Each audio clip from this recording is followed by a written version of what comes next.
कहानी की शुरुआत होती है बेक नाम के एक चोर को दिखाते हुए, जो अपनी प्रेमिका जाया के लिए कपड़े और जेवर चुरा कर लाता था। जाया एक धार्मिक लड़की थी जो देवताओं पर बहुत विश्वास करती थी, लेकिन बेक एक नास्तिक था और साथ ही एक शातिर चोर भी। वहीं उनसे कुछ दूर बने देवताओं के महल में आज जश्न का माहौल था, क्योंकि आज ओसाइरस के बेटे होरस की राज्याभिषेक होने वाली थी। अब यहाँ पर हम इस कहानी के सभी किरदारों के बारे में जान लेते हैं। दरअसल सूर्यदेव ने पूरे सृष्टि को बनाया और इंसानों की रचना की और अपने दो बेटे ओसाइरस और सेट को इंसानों पर राज करने के लिए भेज दिया। लेकिन सूर्यदेव ने ओसाइरस को मिस्र के नील नदी से लेकर सभी हरे भरे इलाकों का राजा बनाया, जबकि सेट को रेगिस्तान यानी बंजर इलाकों का राजा बनाया। अब ओसाइरस का इकलौता बेटा होरस हवाओं का देवता है और हथौर जो मोहब्बत की देवी है, वो होरस की प्रेमिका होती है। लेकिन हथौर के पीछे कुछ बुरी आत्माएं पड़ी हुई थी, इसलिए होरस ने अपनी प्रेमिका को 42 सितारों से बना हुआ एक कंगन उपहार दिया जो उसकी हिफाजत करता था। अब वक्त आ गया था होरस की राज्याभिषेक का, इसलिए सारे छोटे बड़े देवता इस समारोह में शामिल होते हैं और इंसान भी अपने देवता को राजा बनते हुए देखने आए होते हैं। सारे रस्मों रिवाज के बाद ओसाइरस अपने बेटे होरस को ताज पहनाने ही वाले थे कि तभी वहाँ पर ओसाइरस का छोटा भाई सेट, जो रेगिस्तान का देवता है, वो आ जाता है। लेकिन वहाँ आकर वो बड़ी ही चालाकी से सभी को अपने फौज से काबू कर लेता है और अपने भाई ओसाइरस को मार देता है और खुद को मिस्र का राजा घोषित कर देता है और कहता है कि जो मेरे आगे झुकेगा सिर्फ वही जिंदा रहेगा। तभी ये सुनकर सारे इंसान और देवता उसके आगे झुक जाते हैं। लेकिन होरस अपने बाप का बदला लेने के लिए सेट यानी अपने चाचा से भिड़ जाता है और लड़ते हुए ये दोनों अपने देविया रूप में आ जाते हैं। अब इनकी लड़ाई से वहाँ चारों तरफ तबाही मच जाती है और सारे इंसान जान बचाकर भागने लगते हैं। लेकिन इस लड़ाई में सेट होरस पर भारी पड़ता है और आखिरकार वो होरस को गिराकर उसकी दोनों आंखें निकाल लेता है और उसे जान से मारने ही वाला होता है। तभी हथौर के कहने पर उसे जिंदा छोड़ देता है। अब सेट के पावर में आते ही चारों तरफ हाहाकार मच गया है, क्योंकि वो इंसानों से सिर्फ गुलामी करवाता है और जो देवता बगावत करने की कोशिश करते हैं वो उसे मौत के घाट उतार देता है। और उसने पुनर्जन्म पर भी नए कानून बनाए कि अगर किसी इंसान के पास मरते वक्त काफी सारा सोना होगा तभी उसका पुनर्जन्म हो पाएगा। अब इन्हीं गुलामों में जाया भी उर्शु नाम के एक डिजाइनर की गुलाम थी। उर्शु सेट के लिए काम करता है और वो उसकी मीनारें, महल और बहुत सारी चीजें डिजाइन करता है। लेकिन बेक यहाँ भी जाया से मिलने आया करता था और ऐसे ही एक दिन जाया उससे कहती है कि तुम्हें हमारे असली देवता यानी होरस की मदद करनी होगी, क्योंकि एक होरस ही है जो हमें सेट के जुल्मों सितम से बचा सकता है। और उसे तिजोरी का एक नक्शा देती है और कहती है कि यहाँ पर होरस की आंखें रखी हैं और तुम्हें वो चुराकर होरस को देनी होंगी। लेकिन तिजोरी में बहुत से खतरे होंगे जिनसे तुम्हें बहुत बहादुरी से बचना होगा। इसके बाद अब किसी तरह बेक उस तिजोरी में पहुँच जाता है, लेकिन असली खतरा तो यहीं पर था, क्योंकि वहाँ पर उसे 3 पुलों को पार करना था और हर पुल में एक अलग जाल बिछा हुआ था। लेकिन बेक हर हाल में अपनी जान की बाजी लगाता हुआ तीनों पुल पार कर लेता है और होरस की एक आंख हासिल कर लेता है। लेकिन एक जगह पर वो हजारों बिच्छू के बीच में फंस जाता है। लेकिन तभी होरस की आंख से काफी तेज रोशनी निकलती है और उसकी जान बच जाती है। अब इसके बाद वो आंख लेकर जाया के पास पहुंचता है, लेकिन तब तक उनका पूरा प्लानिंग उर्शु समझ जाता है और वो उन्हें पकड़कर मौत की सजा सुना देता है। वो उन्हें पकड़कर ले ही जाते तभी बेक होरस की वो आंख निकालता है और उसकी तेज रोशनी से उन सबको चकमा देकर वहाँ से निकल जाता है। लेकिन उर्शु के सिपाही दोनों का पीछा करने लगते हैं और तीर बरसाने लगते हैं। तभी उनका एक तीर जाया को लग जाती है और वो वहीं पर मर जाती है। अब बेक होरस के मकबरे में पहुँचता है और उसे उसकी आंख का एहसास कराता है, लेकिन वो होरस को उसके आंख देने पर एक शर्त रखता है। वो कहता है कि यदि तुम्हें आंख चाहिए तो तुम्हें जाया को वापस से जिंदा करना होगा। लेकिन होरस ये शर्त नहीं मानता और दोनों के बीच लड़ाई शुरू हो जाती है। लेकिन होरस मजबूर होकर आखिरकार उसका शर्त मान लेता है। उसके बाद वो जाया के शरीर को देखता है, लेकिन उसकी शरीर देखने के बाद वो कहता है कि अब मैं इसे नहीं बचा सकता, क्योंकि बहुत देर हो चुकी है और अगर इसे वापस जिंदा होना है तो इसे पुनर्जन्म ही लेना पड़ेगा। उसके बाद वो मौत के देवता को बुलाता है जो जाया की आत्मा को लेकर उसके पुनर्जन्म की यात्रा पर चला जाता है। लेकिन जाया, जो कि एक गुलामी की हालत में मरी है, इसलिए उसका पुनर्जन्म बहुत मुश्किल है, क्योंकि उसके पास देने के लिए बहुत सारा सोना नहीं था। अब क्योंकि होरस जाया को नहीं बचा पाया, इसलिए बेक उसकी आंख नहीं देना चाहता, लेकिन होरस जबरदस्ती उससे अपनी आंख छीन लेता है। मगर वो ये देखकर गुस्सा हो जाता है कि बेक ने सिर्फ एक ही आंख लाया, इसलिए वो उसे मारने लगता है। लेकिन वो कहता है कि मैं जानता हूँ कि सेट को कैसे हराया जा सकता है। असल में उसकी शक्तियाँ जहाँ पर कैद है, मैं तुम्हें उस पिरामिड में ले जा सकता हूँ, क्योंकि मैंने उसका नक्शा देखा है। लेकिन बदले में तुम्हें जाया को वापस लाने का कोई रास्ता ढूंढना होगा। अब होरस उसे वादा करता है कि वो राजा बनने के बाद जाया को वापस जरूर ले आएगा। अब इसके बाद ये दोनों अपने सफर पर निकल जाते हैं। वहीं सेट को पता चल जाता है कि एक इंसान ने होरस की आंख चुरा ली है, इसलिए वो अपने सिपाहियों के साथ होरस के मकबरे ये पहुंच जाता है, जहां पर उसे जाया की शरीर मिलती है और वो ये देखकर सारा का सारा षड्यंत्र समझ जाता है। अब दूसरी तरफ होरस बेक को लेकर एक पहाड़ की चोटी पर पहुंचता है, जहां से सूर्यदेव तक पहुंचने का रास्ता बना होता है। लेकिन दोनों आंखों के बिना होरस अपना दिव्य रूप धारण नहीं कर सकता, इसलिए वो अपने दादा सूर्यदेव से शक्तियां मांगता है, जिसके बाद वो बेक को लेकर सूर्य की ओर उड़ान भरता है। अब वहां पहुंचने के बाद उसके दादा यानी सूर्यदेव अपनी कश्ती पर सवार होते हैं, जहां पर उन्हें हर रात अंधेरे के दानव कालसुरसा से लड़ना पड़ता था, जो कि दुनिया को खाने के लिए हर रात आता था। अब होरस अपने दादा को सब कुछ बताता है कि वो कितनी मुसीबत में है, लेकिन सूर्यदेव कहते हैं कि मैं इन सब में समय नहीं दे सकता, क्योंकि मुझे पूरे ब्रह्मांड को लेकर बहुत सारे काम होते हैं। इसके बाद वो सूर्यदेव से वो जादुई पानी मांगता है, जिससे उस पिरामिड की आग बुझाया जा सकता है और सेट की शक्तियां कम की जा सकती हैं। अब सूर्यदेव भी इसकी इजाजत दे देते हैं। इसके बाद वो जादुई पानी लेकर दोनों वापस धरती पर लौट आते हैं, लेकिन धरती पर आते ही होरस की देवता वाला रूप खत्म हो जाता है, क्योंकि होरस तभी अपने देवता वाले रूप में आ सकता है जब उसकी दोनों आंखें हो।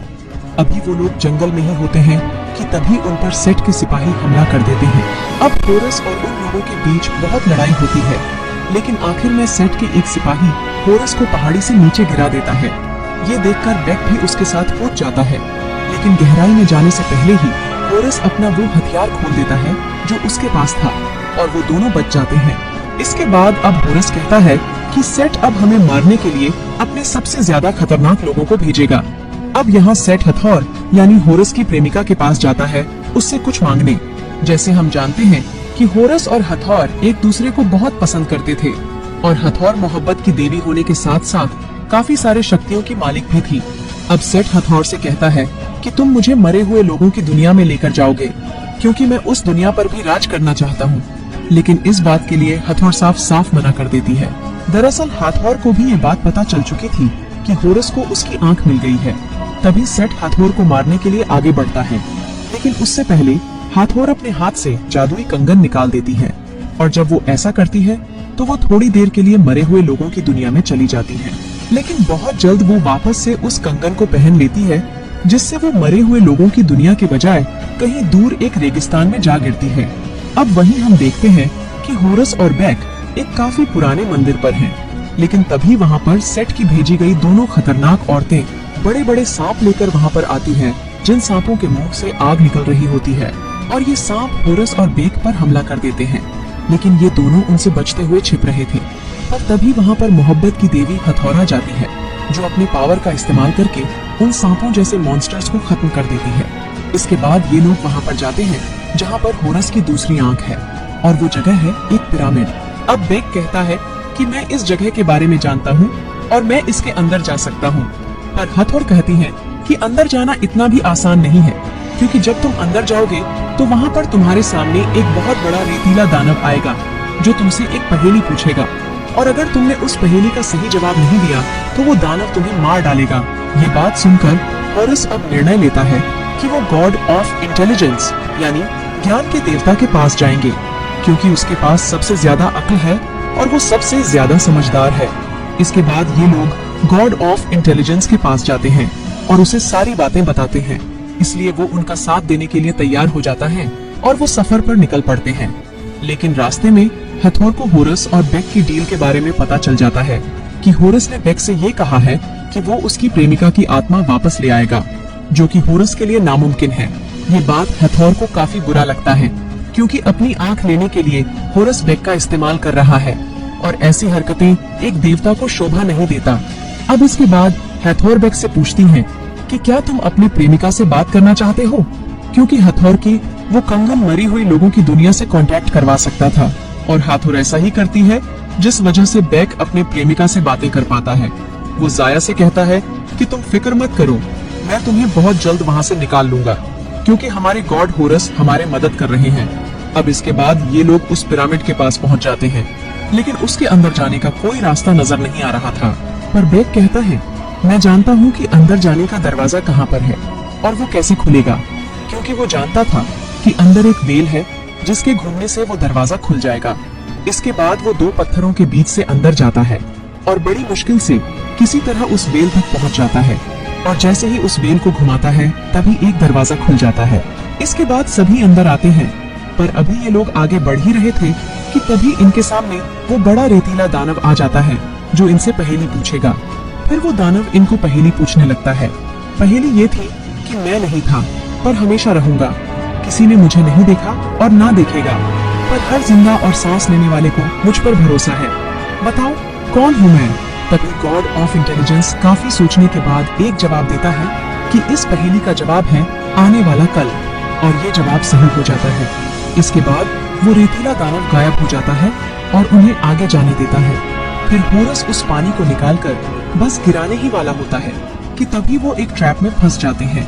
इसके बाद वहाँ पर सेट आता है और यहाँ पर हम ये जान पाते हैं कि ये सब कुछ सेट का ही षड्यंत्र था।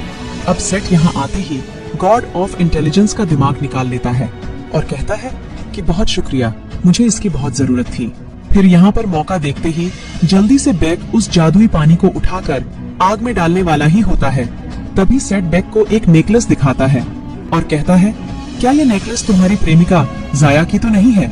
ये कहकर वो उसे भड़काने की कोशिश करता है और कहता है कि होरस ने तुम्हारा इस्तेमाल किया है, क्योंकि मरे हुए लोगों को कोई भी जिंदा नहीं कर सकता, और अगर ये पानी तुमने आग में फेंक दिया तो मैं तुम्हारी प्रेमिका के शरीर को खत्म कर दूंगा। अब बेक अपनी प्रेमिका के खातिर रुक जाता है और वो जादुई पानी सेट को दे देता है। इसके बाद सेट उस पिरामिड से निकल जाता है और तभी पिरामिड गिरने लगता है, लेकिन होरस किसी तरह खुद को और बाकी सबको बचाने में कामयाब हो जाता है। इसके बाद हम देखते हैं कि सेट गॉड ऑफ इंटेलिजेंस का दिमाग अपने दिमाग में फिट करवा लेता है और बहुत ज्यादा पावरफुल हो जाता है। इसके बाद सेट अपने पिता यानी सूरज के देवता के पास जाता है और ये यहाँ पर भी एक गलत इरादे से आया है, क्योंकि वो अपने पिता का वो शाही हथियार लेना चाहता था जिससे वो सबसे ताकतवर हो जाएगा। इसलिए वो अपने पिता पर हमला कर देता है और उनका वो हथियार छीन लेता है। अब होगा ये कि अंधेरी दुनिया का शैतान अब हमेशा के लिए कंट्रोल से बाहर हो जाएगा और दुनिया को तबाह कर देगा। वहीं हम देखते हैं कि होरस बेक और हथौरुस पिरामिड से बाहर आ गए हैं, पर बेक को यहाँ पर बहुत बुरा लग रहा है, क्योंकि अब तक सिर्फ उसे इस्तेमाल किया जा रहा था। लेकिन यहाँ पर हथौरुस की मदद करती है। वो मौत के देवता को यहाँ पर बुलाती है और पूछती है कि मुर्दों की दुनिया में जाने की क्या कीमत है, जिस पर मौत का देवता कहता है कि वहाँ पर जाने की कीमत काफी महंगी है। ये सुनकर हथौर मौत के गोद को अपना वो 42 सितारों वाला कंगन दिखाती है और कहती है, क्या इससे भी बड़ी कोई कीमत हो सकती है? लेकिन अब क्योंकि वो कंगन निकालने पर हथौर मुर्दों की दुनिया में चले जाएगी, इसीलिए होरस ऐसा करने से मना करता है।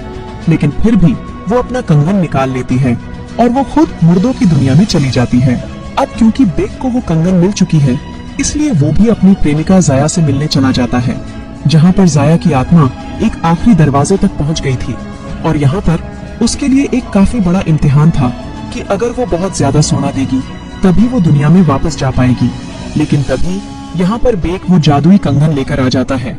लेकिन वहीं हम देखते हैं कि अंधेरी दुनिया का शैतान दुनिया पर हमला करने के लिए यहाँ पर आ गया है, क्योंकि उसे रोकने वाले सूर्य देव अब नहीं है।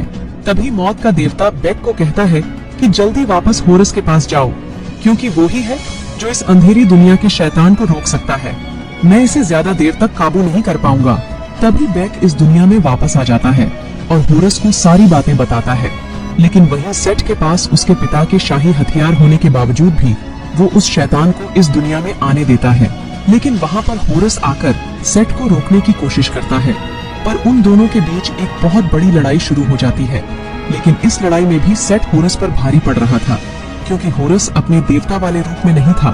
फिर भी वो सेट से टक्कर का मुकाबला कर रहा था। अब आखिरकार एक समय ऐसा आता है कि सेट होरस को मारने ही वाला होता है कि तभी वहाँ पर बेक आ जाता है और होरस की मदद करता है। लेकिन अब सेट होरस को छोड़कर बेक से भिड़ जाता है। लेकिन अब इस लड़ाई में बेक सेट से होरस की वो दूसरी आंख छीन लेता है और उस आंख को होरस की तरफ फेंक देता है। लेकिन यहाँ पर होरस निर्णय लेता है कि वो बेक को ही बचाएगा, इसलिए वो बेक को नीचे गिरने से पहले पकड़ लेता है और दोनों ऊपर लटक जाते हैं।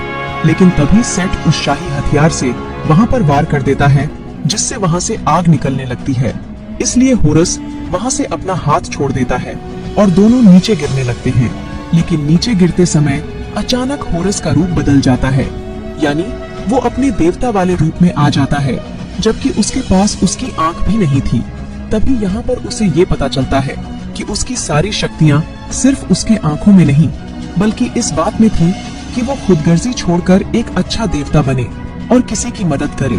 और अब एक बार फिर से होरस और सेट के बीच एक घमासान लड़ाई शुरू होती है, जिसमें दोनों के बीच काफी लड़ाई होने के बाद आखिरकार सेट की हार हो जाती है।